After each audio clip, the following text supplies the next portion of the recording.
আয় আল্লাহ, গতকাল দুনিয়া থেকে বিদায় নিয়ে আজকে কবরস্থ হলেন নুরুল হুদা ফয়েজী সাহেব হুজুর। আয় আল্লাহ তাকে জান্নাত দান করেন। আয় আল্লাহ আমাদের মুরব্বীরা যারা এখনো বেঁচে আছেন দীর্ঘ নেক হায়াত দান করেন। তোমাদের চোখের সামনে যুবক আল্লাহর হুকুম মানতে গিয়া কই আমগো সম্মান তো কমে নাই। অতএব আমি তোমাকে বলি না যে তুমি আমার মতো হুজুর হও, বরং আমি বলি তুমি ডাক্তার হও, ইঞ্জিনিয়ার হও, প্রফেসর হও, ওসি ডিসিএসপি হও, চেয়ারম্যান এমপি হও। তবে নবীর আদর্শের মালা গলায় লাগাইয়া 5 বেলার নামাজ পড়ো। কারো উপরে জুলুম করিও না, মিথ্যা বলিও না, গীবত করিও না। মা বাবার দোয়া, শিক্ষকের দোয়া, উলামায়ে কেরামের দোয়া নিয়া সামনের দিকে আগায় যাও। দেখবা তোমার ডাক্তার হলেও সম্মান বেড়ে যাবে, ইঞ্জিনিয়ার হলেও সম্মান বেড়ে যাবে। মা বাবা শিক্ষকের দোয়া, আলেমের পরামর্শ নিয়ে যদি চলো, দেখবা তুমি প্রফেসর হলেও সম্মান, এমপি হলেও সম্মান, চেয়ারম্যান হলেও সম্মান বেড়ে যাবে। অনুরোধ করে বলছি, আর জবান দিয়া কাউকে কষ্ট দিও না, হাতের দ্বারা কষ্ট দিও না, জবানের কথার দ্বারা কষ্ট দিও না। নবীর আদর্শের মালা গলায় লাগাও। দেখবা দুনিয়াও তুমি বাদশাহী করবা, আখিরাতেও বাদশাহী করবা। আল্লাহর কাছে খাঁটি অন্তরে তওবা করো আর মনে মনে বলো, হে আল্লাহ, এই ময়দানে কত বান্দাদের মধ্যে আমি বড় গুনাহগার। আজকে থেকে রেডি হয়ে গেলাম, আর নামাজ ছাড়বো না, দাড়ি কাটবো না, বেপরদায় চলবো না। আল্লাহর কাছে খাঁটি অন্তরে তওবা করো। ও আল্লাহ, এই ময়দানের সবাইকে তওবাওয়ালা জীবন দান করেন। গুনাহমুক্ত হইয়া আপনার খাস বান্দা হিসেবে আমাদের কবুল করেন, আমিন। কয়েকদিন আগে আমাদের ময়দানে রাস্তায় চলন্ত দ্বীনের দায়ী হযরতুল আল্লাম হাবিবুল্লাহ মাহমুদ কাসেমি দামাত বারাকাতুহুম অসুস্থ, অ্যাক্সিডেন্ট করলেন।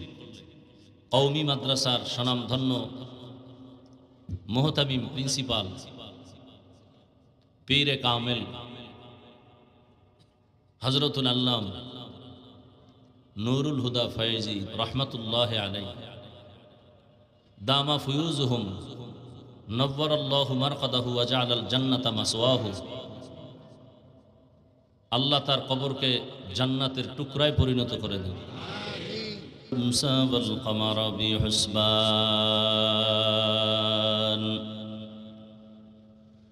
ওয়ান নাজমা ওয়াশ শাজারা ইয়াসজুদান وفضل زمانا على زمان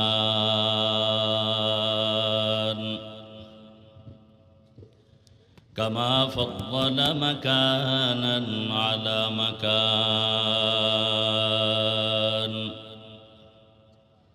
وإنسانا على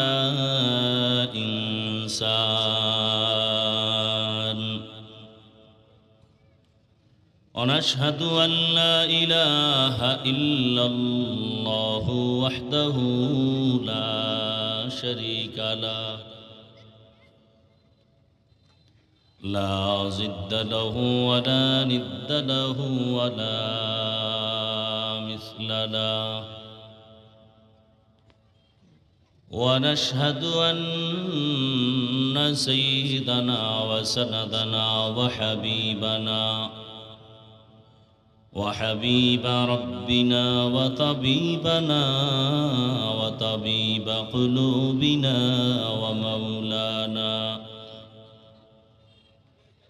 ومولانا محمدا عبده ورسوله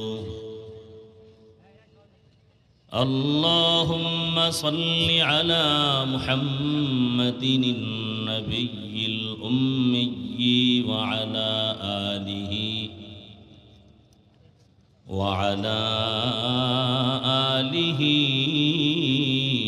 وسلم تسليما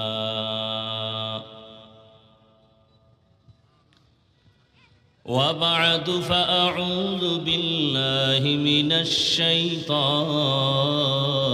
الرجيم بسم الله الرحمن الرحيم